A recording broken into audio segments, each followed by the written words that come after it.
What?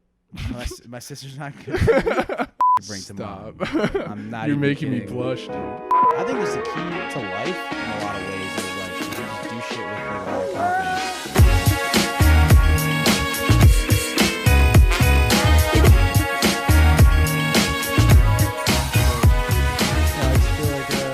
I feel like you guys showed me right for you guys. You know, let me. You should. Like, I feel You think like, that we need a writer? I feel like I have some talk. I feel like I have some good talk tracks for you guys. Okay. Hey, listeners, right now. You know, I got this room with my good buddies. Real quick, before you go on, listeners, this is my friend Noah. Unfortunately, Zane can't be with us today, and so we've brought our buddy in, Noah. Noah, if you want to continue. What's going on, listeners? How are you? Yeah, my name is Noah. I'm good friends with Zane and Steve, two great guys. If you haven't met them, but if you have, I'm sure you already know. Oh, trust me, all of our listeners know us personally. Oh, I think we have no outside I think that's people. the problem. I think that's the problem, and that's what I was getting to. My point, actually. Let's pivot back to that. Sure. My point was really just that, I was sitting here and just having this conversation with these guys, and they told me that they just kind of just go into these podcasts just off the top, you know? So, Yeah, pretty blind most of the time. Yeah, so they're going in pretty blind. And I'm thinking like, hey, like, it sounds great, but like,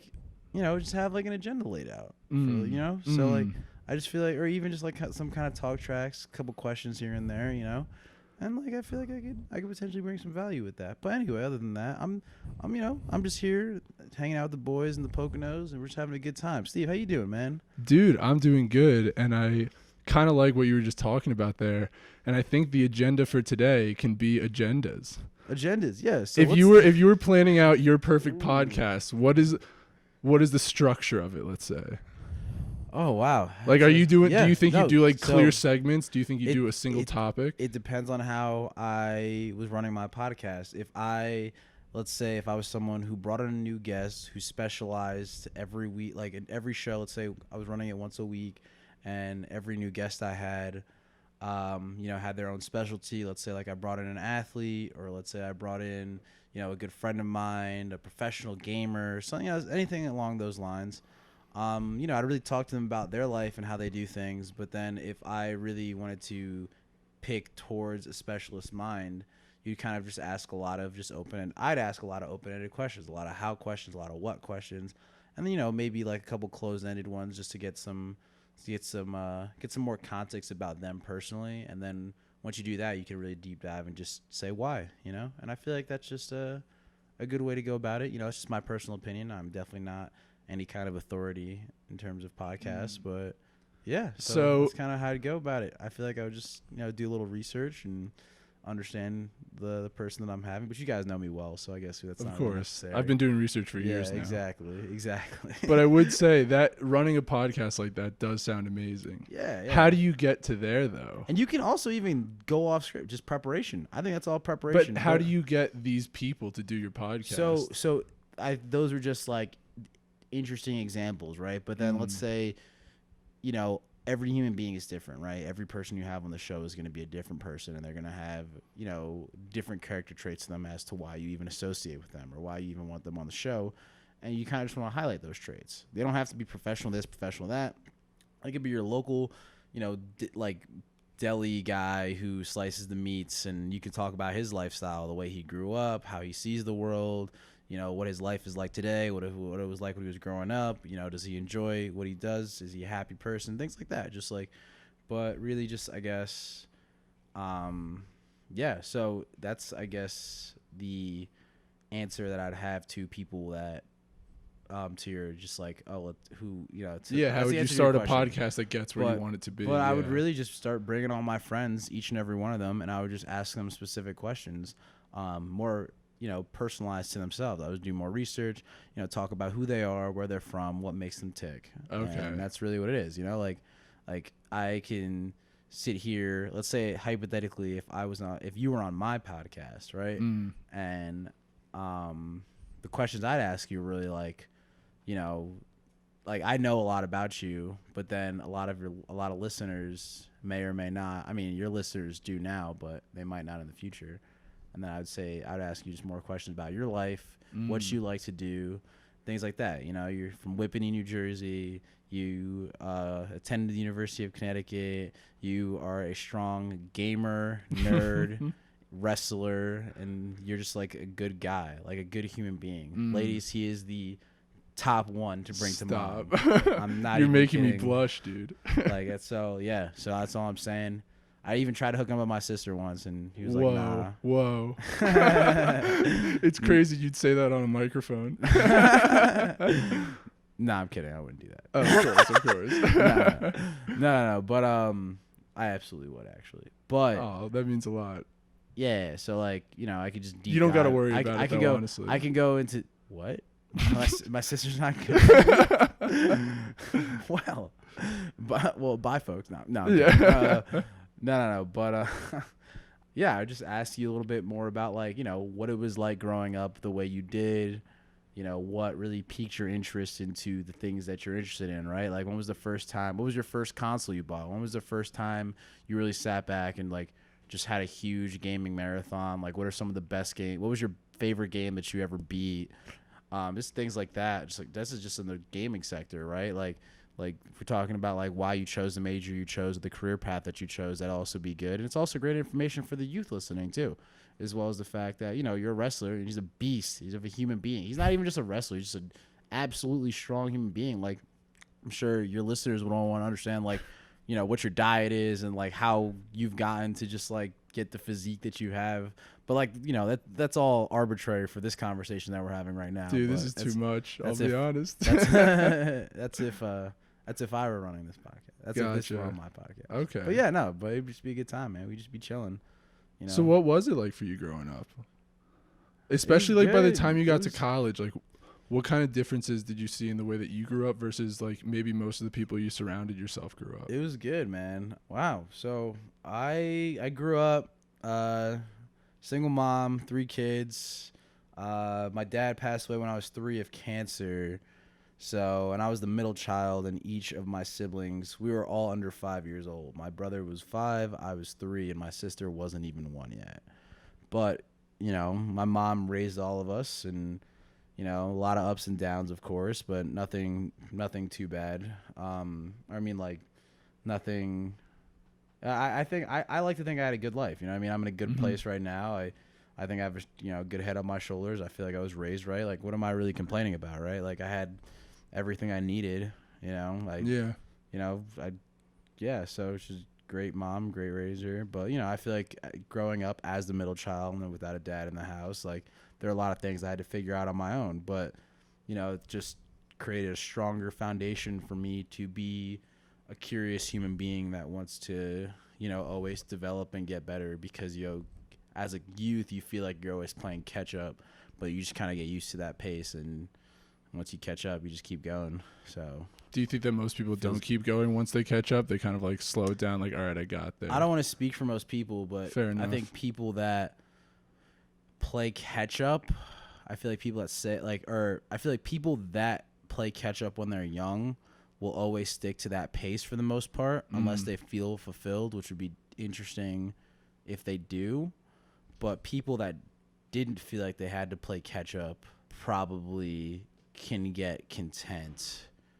But again, I don't want to speak for most people. Do you think that you ever stopped trying to play catch up, like you fell out of that mode? Never. Wow. Never. It's just the pace that I live. Because I feel like I've seen with is. you that you reignited at some point, somewhat recently, like that catch up mode. Like, I feel like you've been going through so much self improvement in like a bunch of different dimensions, honestly. Yeah. And I think that you recognize that.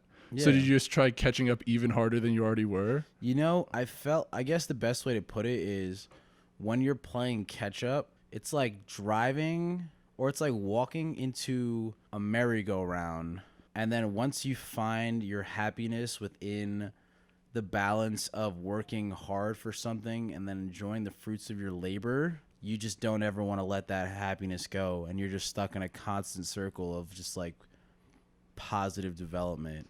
Whereas like there's no better feeling than like, you know, working hard for something and accomplishing it, right? Like, to any degree, really.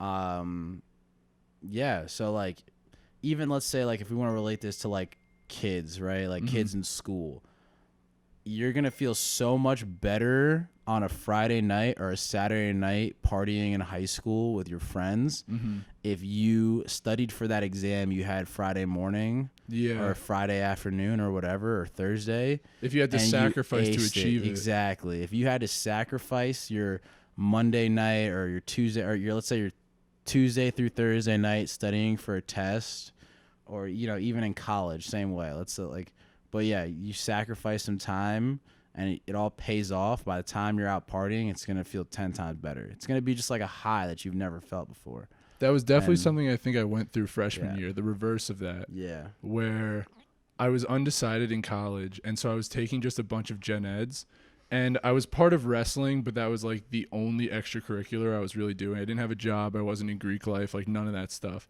And so the weekends were just drinking marathons every weekend. And I wasn't working hard in school because I didn't have a major and like all that kind of stuff. And I was doing okay. And I got so sick of it, And I don't know. I'm glad that I was at least able to fill my time with more stuff, so I felt more accomplished when I did go out and drink. Yeah, I feel that. That's interesting. How did you feel about that, like, at the time? Yeah, at the time, I don't know. It felt so like pointless, and my tolerance had gone up like so much. It was like probably not good. And I would just be getting like, I mean, I was not a big like blackout dude, but I was getting like pretty stupid drunk like just every single weekend, I had nothing better to do with my time except for maybe if I had like a wrestling tournament the next day, then I wouldn't. But yeah, later in college, I like stopped drinking during season and all stuff like that. You did stop drinking during season. Dude, because I got my ass beat so bad. I remember that. I got my ass beat so bad out of nowhere, and I was like, I can't ever feel like this. Yeah, man, I'm glad you noticed, the things that you felt you needed to improve on. Yeah. So anyway, since graduating, you think are you still hustling just as hard as you were in college? Absolutely. Dude, I love to hear that. That type of mentality was really, it's difficult to shake off once you actually like feel it. And for me, this past year was kind of crazy. Not crazy, but I graduated from school May 2019, and then I I literally just chilled out. I didn't apply for a single job until July, so I just chilled out. Damn, yeah, you were really chilling. So I was really chilling. Like, but the thing was, like, I don't know, I just had a feeling that like I'd be fine for some reason. Mm-hmm. You need to breathe, like. Yeah, exactly. You need to breathe. Makes sense. Celebrate the win, like. Especially after like we both did fifth years. Exactly. It's like it's been a while, and it clearly has not been like an untumultuous time. Yeah. Like, I'm here for a fifth year. Like, that's something was messed up in the middle. Yeah, that was honestly at the time, and even probably still till this day, it's probably one of my greatest achievements, if not my greatest achievement. Good for you, man. And yeah, just finishing out school and everything. But then sorry, I just had to check my phone. No, it's all good. Actually, not to be that guy, would you mind silencing it? Silence now, yeah, exactly. Yeah, I just heard a lot of dings, and I was like, you see a podcast amateur over here. It's fine, dude. Rookie mistakes. First time's always rough. Yeah. So, but then after I got home in June, and then I just kind of took June to hang out with, and then by July I told myself I was gonna start applying for jobs. I started applying for jobs by like end of June because I was so tired of just kind of like hanging out. Like, a month is actually way longer than it feels like when you have nothing to do. Yeah, dude, it is. So it's a while. And then by like week 3, I was like, all right, whatever. So then I fixed my resume up, and then I started sending a bunch of apps out. And then maybe like a week and a half later, I actually got in touch with a recruiter. They got in touch with me because they saw my resume, and they were like, oh, we really think you'd be great at tech sales. And they're like, oh, okay, cool. So then literally I interviewed for 2 places. And I like the second place that I interviewed for the best. It was really cool. It's VTS, which is it's commercial real estate leasing and asset management platform. So shout out, absolutely. Shout out sponsoring VTS. The podcast. Yeah, shout out Nick Ramito. So then I took the job with them as a sales rep. But me personally, I was just not a fan of sales, but I love the company. and I love the culture of the company, and I love the direction and its company values and the products. The overall great company to work for in a lot of ways. And I've been working there since September. So I got the job in August, but my start date was in September. And I've been working there since September, but I actually just started a new role there as an associate implementation manager. So now I do like data integrations. So it's just like really cool. Oh, and like dude, client onboarding. You're moving to Brooklyn soon. Oh, yes. I am moving to Brooklyn August 1st. Come see me if you're in Williamsburg. Dude, I feel like living in New York City as someone who grew up in New Jersey is like kind of a dream in a way. Like because it's so close to you as you're growing up. But like on the world stage, it is like a pretty monumental place. Yeah.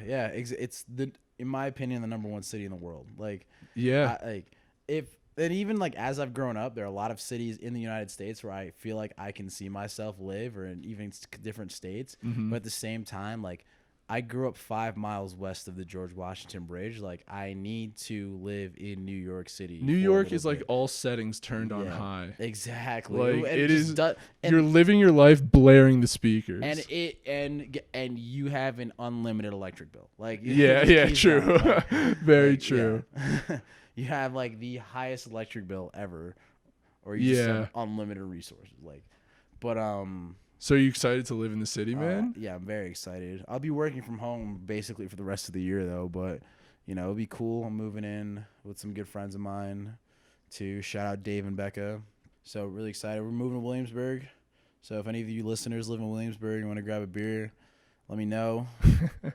Yeah. So do you go out in the city like now as is? I do. I go out a lot, more in Manhattan, but I've been out in Brooklyn a few times, but Brooklyn is definitely more my vibe. Okay. But what's the difference in vibe? Why do you like it better? Well, there's a lot of parts of Brooklyn, so I don't want to say Brooklyn as a whole. But the parts that you go out in that have a vibe. So I guess to rephrase that is I feel like I'm the type of person who likes a more chiller vibe. For sure. But whenever I go out, it's a completely different. I like to go out and like have fun and listen to music. I mean, put down vodka sodas. Like, So like, I'm always having a good time. I'm always trying to have a good time when I'm out. But like in terms of like when I'm not going out, it just all kind of circles back to the balance. Like honestly, it's same thing. Like I like to stay in Friday nights, so my Saturday night could be even more popping. But like a lot of people are like that as well. Right now, while I'm living in Jersey, places I go out the most. I actually go out to Connecticut a lot. I come to Stamford a good amount. Hell yeah. But other than Stamford, I go. Well, I mean, wouldn't even say Stamford's the number one place I go out. Like Jersey City, Hoboken. Lower East Side, East Village, even like the West Village, and Williamsburg. Been out in Williamsburg a handful of times. It's a really good time out there. So yeah, it's gonna be cool. And then Stanford, of course, too. But then again, you really only have a certain amount of weekends in a year, right? Like, yeah, exactly. And when you're in New York, it seems like much more of a pain to like go anywhere. Yeah, I mean, I could just take Metro North up to Stanford and it'll be easy. Oh, I didn't know you could do that. Yeah, that's pretty dope. Super easy. So that'll be cool. I'll still be around, dude. But it's crazy because Danny Luby is might be moving to New Jersey. He's not moving to New Jersey. His job site's gonna be in New Jersey. He'll still live where he lives. Yeah, he'll still be living where he lives. Yeah, you'll be closer to him than ever. Okay. Oh, beautiful. Yeah. Danny Luby, you hear that? Yeah, no, his job site is my hometown. Let's go get some pho, dog. Let's go rock. Yeah, I mean, especially because I've never lived in a city, really. I don't know what it's like to be like a young single dude living in New York City with like really no responsibilities. Yeah, I mean, I'm excited to see what it's like too. I feel like during the week I'm gonna spend most of the beautiful thing is now that I'm not gonna be commuting into the city anymore. Before COVID, like I'd have to get up early to commute into the city, which means that like I wouldn't be able to go to the gym in the morning. So now that I'll be in the city, I'll be in Brooklyn, and my commute's only going to be like 15, 20 minutes, basically like 20 minutes or so, 20, 25 minutes, whatever it is. I'm going to be able to work out in the mornings now instead of night. So when I was in Jersey, it was work and then go to the gym and then basically eat, sleep, smoke, shower, smoke, sleep. Like throughout the days. The order's important. Yeah. Sleep's the last thing, you know. Of course, yeah, you got to do that last for sure. So like whatever it is, and then now that we live in Brooklyn, I could work out in the morning. There's a gym around the corner from my new apartment. Once everything opens back up, which is good, or even now I could just and then I'll be able to hang out or do whatever I want after work. You know, The happy bachelor hours. lifestyle. Yeah, happy hours. You know, whatever. Like go see some shit, go see some shows. Maybe take up a hobby, you know, some pottery classes, some painting, you know. Like, look at you. You know, whatever. Maybe join a book club. Whole new guy. That's what I'm saying. You know? So, yeah, I'm excited to see what happens. I'm excited to be thrown into the world, surround everyone. Okay, so I'm going to take a hard left turn. Let's do it. Something we do on the show sometimes is a would you rather question. Oh, yes, let's do it. So there's one that we ask. They do prep. There's one that we basically ask most of our guests, and I'm going to ask it to you. Let's hear it. If you had to have no dicks or 5 dicks, which would you choose? Dude, 5. What? So you also have to choose where they go. Where are you putting your 5? I would stack each one on top of the other. Would you? Oh yeah. Okay. I would have the length of 5 dicks. Let's say that you can't just like attach them to each other. They have to be like each attached to your body. I would probably I'd put 3 between my legs. Okay. I'd probably do like 1 on the gooch. Oh, really? And then maybe 2 where the 1 is, but just kind of like take that, split it down the middle, and put 1 on the left side and put 1 on the right side. Gotcha. And I'd probably take the last 2. You got to put them somewhere, man. Either under. I was gonna either.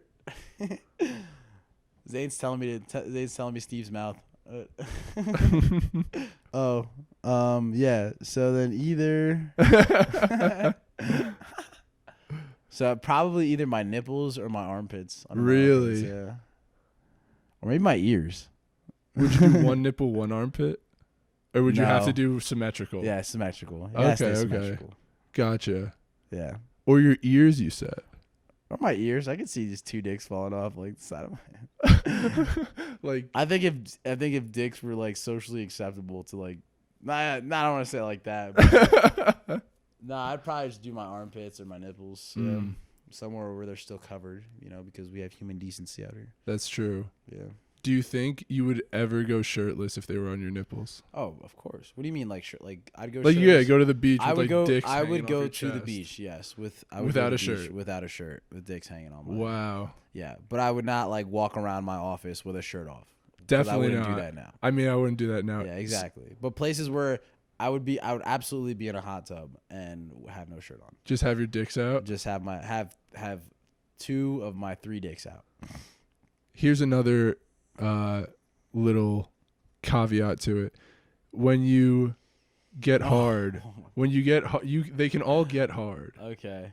So if you like see like something that arouses you, they'll all get hard. But if you like specifically stimulate one, that only that one will get hard, right? Cool. So, would you be in a hot tub with hard dick nipples, or would you prefer them in your armpits at that point? I would.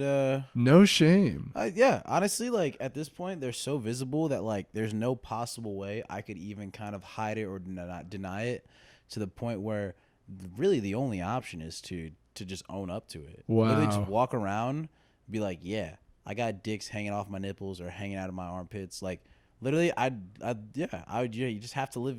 Like, what are you gonna do? Try to like wear a shirt to hide very obvious like dick nipples? Yeah, like, for your whole life. Yeah, you gotta just own it. And like the people that don't want to be around you, that's when you find out who your real friends are. I mean, like obviously there's a level of human decency there, but at the same time, like, yeah, I think like, yeah, you absolutely will know who your friends are, and I think like, I don't think anybody will care. I think that's the key to life in a lot of ways is like if you just do shit with like a lot of confidence. Yeah. You know. Most things with a lot of confidence. Then only the right people stick around too. It's the right people will stick around, but then nobody will care. You know what I mean? Like, yeah, I think people just try to smell like an inch or just like a whiff of like insecurity, and then they pounce. But then if you look at someone and would say what you got to say with like a certain level of conviction, which is for some people it might be higher or not, like there's a certain level of conviction for anything you do to the point where nobody will question it. I feel like that's a lot easier said than done. But agreed, I think, but but I'm I not will saying the level say, is easy. I'm saying there is a certain level. yeah, There is a roof or a threshold to the point where if you crack that glass ceiling, no one will give a fuck. For some things, the level or of at least no conviction's one a lot, important. Yeah, exactly. You're like some things, the level of conviction will be a lot like lower or a lot higher. You know what I mean? Like, so like yeah, like the crazy shit we're thinking about saying, or like not thinking about saying, but the crazy shit that we acknowledge that like that could be very difficult to like accept, right? If somebody says something, like obviously like the level of like confidence they need or the level of conviction they need saying that needs to be like astronomical through the roof, like Yeah, for sure. yeah, like, but it's like honestly virtually like non-attainable, you know what I mean? Yeah, or at least Virtually. A lot of times if you see that, I tend to think that person is incredibly insecure and is like, this is a defense mechanism for them to be super out there. Agreed. I would say, yeah, I would agree actually, 100%. Yeah, I will say we've asked this question to some of our guests, and we usually get answers that lie in either they're convenient, they're fun, or they're funny. I don't think I've gotten this like just I will literally wear them proudly on my chest in defiance and just be like, if you're not okay with this, then you're not okay with me, and that's your choice. Why would I care what anybody else thinks? Like seriously, like. Are you really going to inconvenience yourself for people that you don't really care, or people you want to like you? Like, you're just going to inconvenience yourself your entire life? I mean, you don't think that that's necessary to do sometimes? Sometimes, not all the time. As little as possible. As little as possible. As little as I you think need to maybe to make like a weekend soothe over. Yeah. But if let's say said issue will never go away, aka dicks on your nipples. Yeah. Then like at that point, there's no reason to ever. That's who you are. Yeah. You know what I mean? Yeah. That's who makes you you. It's the difference in like if there's someone you don't like, but you only see them like once a year, you can get through a night hanging out with them. But if you had to see them every day, it's just like you just got to cut it off. You just got to like be who you are and stick with it. 100%. But anyway, is everyone coming back in? Sounds like it. So it sounds like the car just rolled up. So fans at home, thanks for listening to this special installment Steve, of a thanks couple for of having fellas. me, man. This really means a lot. We should do this some other time. Dude, absolutely. Oh yeah, dude, you got anything to plug? Oh yeah. Oh, absolutely. Plug me in. My Instagram is ntesh24. Hell yeah. Yeah, absolutely. I wish I was more prepared with more plugs. But, I would drop my phone number right now, but I'm not really trying. We can throw whatever else in the description of the podcast. It'll be fine. Anything you want. What am I trying? Check out the description, folks. Yeah. Oh, exactly. They're coming in. ntesh24. NTESH24. All right. Thanks for coming, man. Thanks. Peace. See you later. Bye.